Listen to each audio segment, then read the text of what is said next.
Friends, आज के इस वीडियो में हम देखेंगे सीटेट पेपर 1 ईवीएस के लिए बहुत ही महत्वपूर्ण प्रश्न जो कि पिछले साल के सीटेट पेपर में आ चुके हैं। सारे ही क्वेश्चंस पेपर में आ चुके हैं और ये रिपीट होते रहते हैं, तो बिल्कुल भी देखना मत भूलिए और इन सारे क्वेश्चंस को बिल्कुल अच्छे से याद कर लीजिए। तो चलिए वीडियो शुरू करें। तो चलिए शुरुआत करते हैं अपने पहले क्वेश्चन के साथ। हमारा पहला सवाल है, उस वैज्ञानिक का क्या नाम है जिसने सर्वप्रथम मच्छर के पेट के अंदर ताक झांकी और यह सिद्ध किया कि मलेरिया मच्छर से फैलता है। ठीक है, तथा इस अनुसंधान के लिए दिसंबर 1902 में चिकित्सा के क्षेत्र में नोबेल पुरस्कार भी उन्हें दिया गया। ऑप्शन है Charles Darwin, Gregor Mendel, George mistral या फिर रोनाल्ड रॉस। तो इस क्वेश्चन का आंसर है option number D, Ronald Ross. Ronald Ross ने ही पहले ये पता किया, ये बताया, ये अनुसंधान किया था कि ये जो मलेरिया बुखार है वो मच्छर के काटने से फैलता है। मलेरिया किससे होता है? मच्छर से होता है, और ये सबसे पहले रोनाल्ड रॉस ने ही बताया। ये उन्हीं का अनुसंधान है। ठीक है, तो ऑप्शन नंबर डी।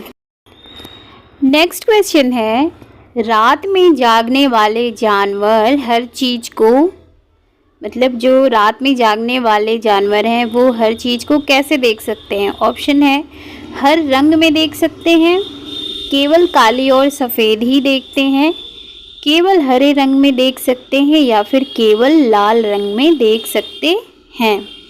तो इसका ऑप्शन नंबर बी सही है, केवल काली और सफ़ेद ही देखते हैं। रात में जागने वाले जो जानवर होते हैं जैसे उल्लू है, वो रात में केवल काली और सफ़ेद ही देख सकते हैं चीज़ को। किसी भी चीज़ों को वो किस रंग में देख सकते हैं? सिर्फ ब्लैक एंड वाइट में। ठीक है, ऑप्शन नंबर बी बिल्कुल सही है।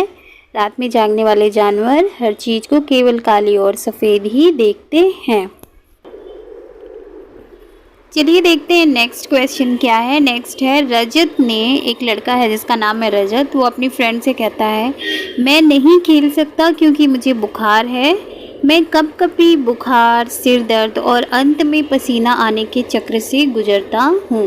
रक्त की जांच के बाद डॉक्टर ने मुझे एक कड़वी दवाई दी। रजत किस रोग से पीड़ित हो सकता है? रजत को क्या होता है?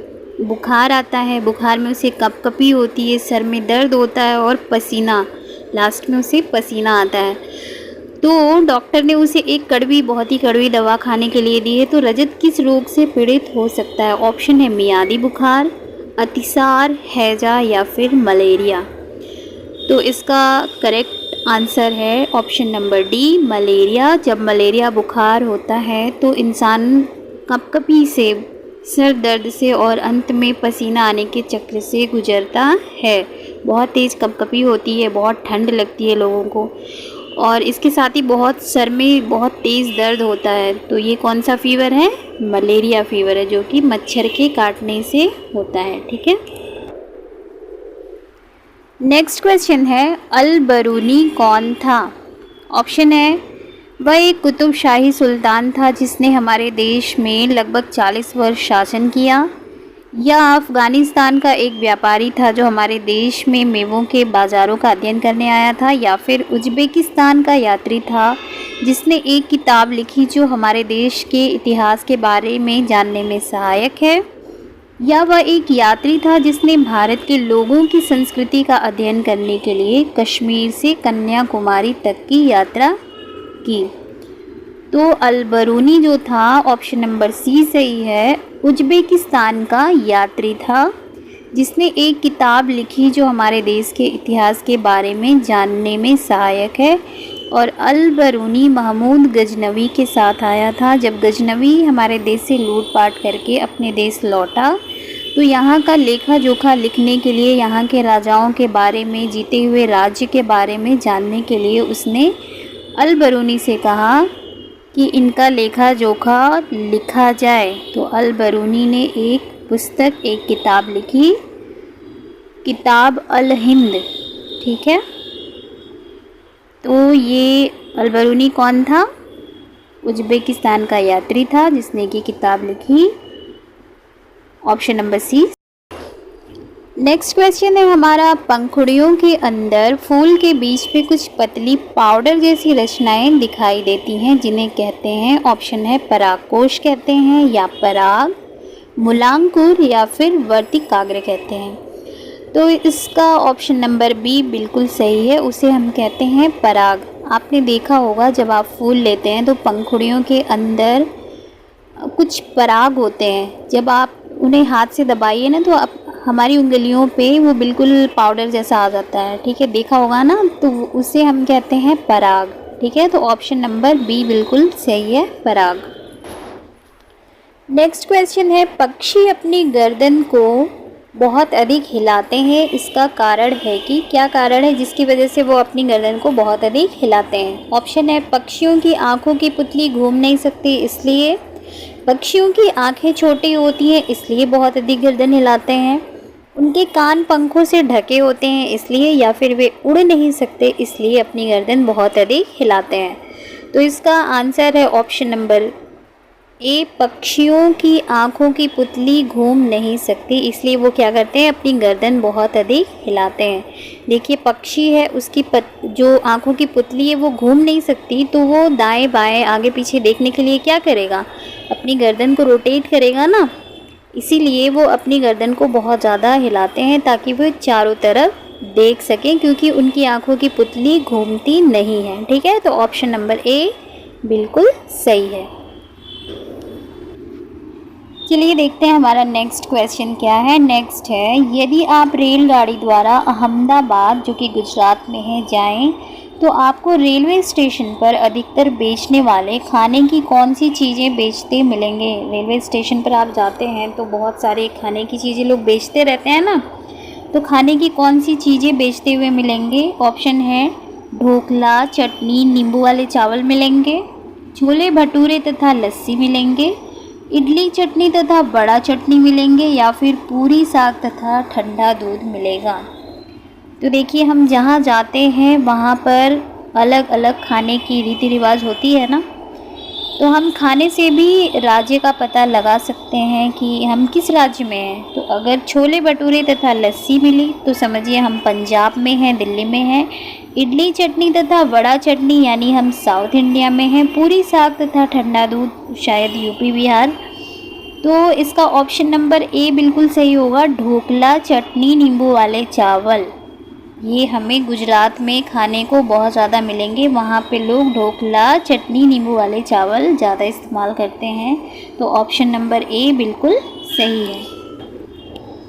नेक्स्ट क्वेश्चन है, निदान के पश्चात कोई डॉक्टर, निदान यानी डॉक्टर ने रोगी का उपचार किया है, निदान के पश्चात कोई डॉक्टर रोगी से यह कहता है कि उसके खून में हीमोग्लोबिन की कमी है, तो उस रोगी को आयरन की कमी को पूरा करने के लिए क्या क्या खाना चाहिए।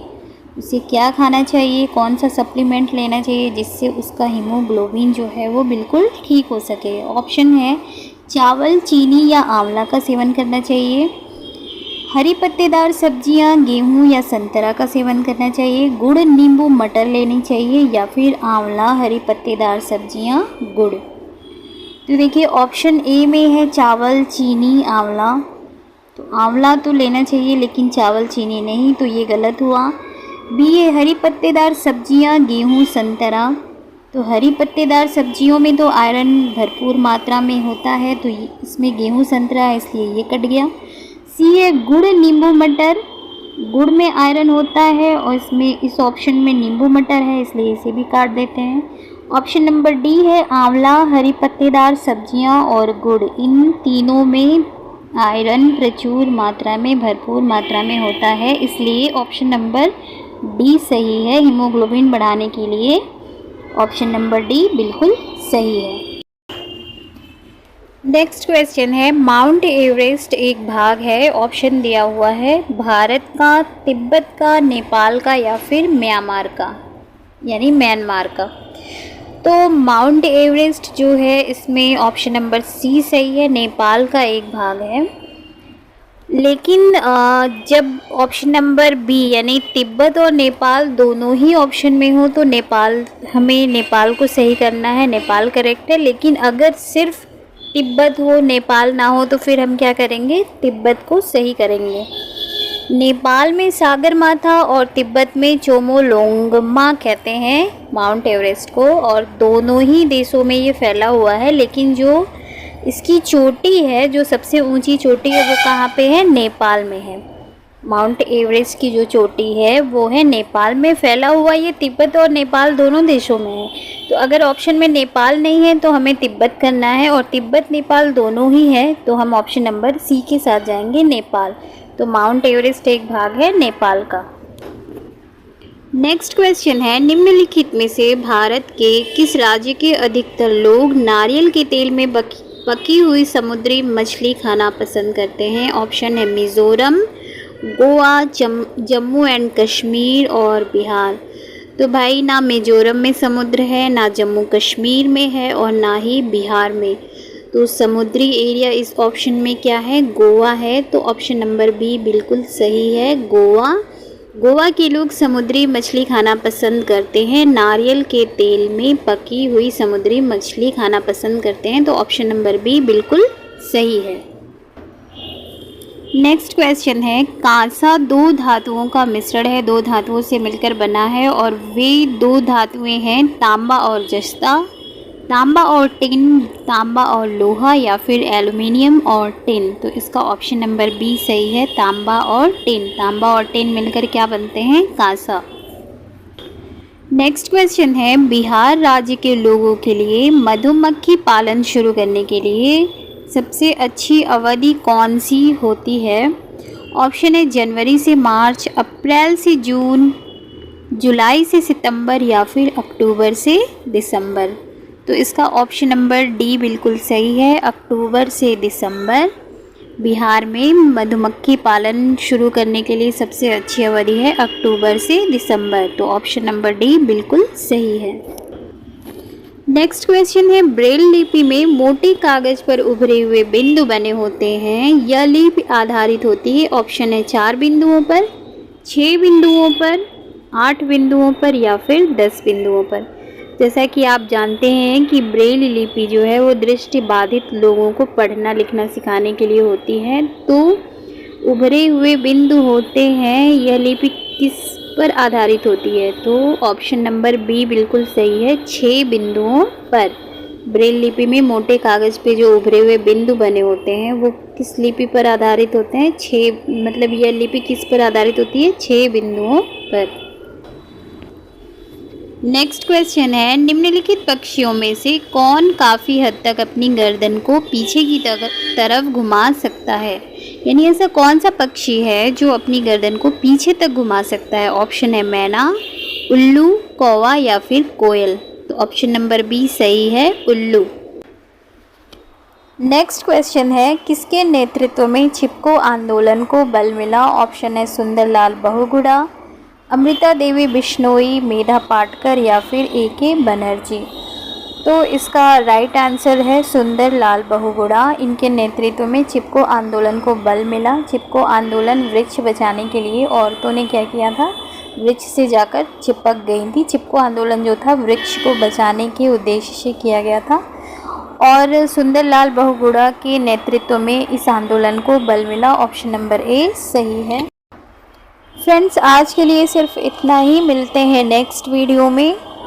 अगर आपको ये वीडियो अच्छा लगा हो तो please like, share and subscribe करना बिल्कुल भी मत भूलिएगा। बहुत बहुत धन्यवाद।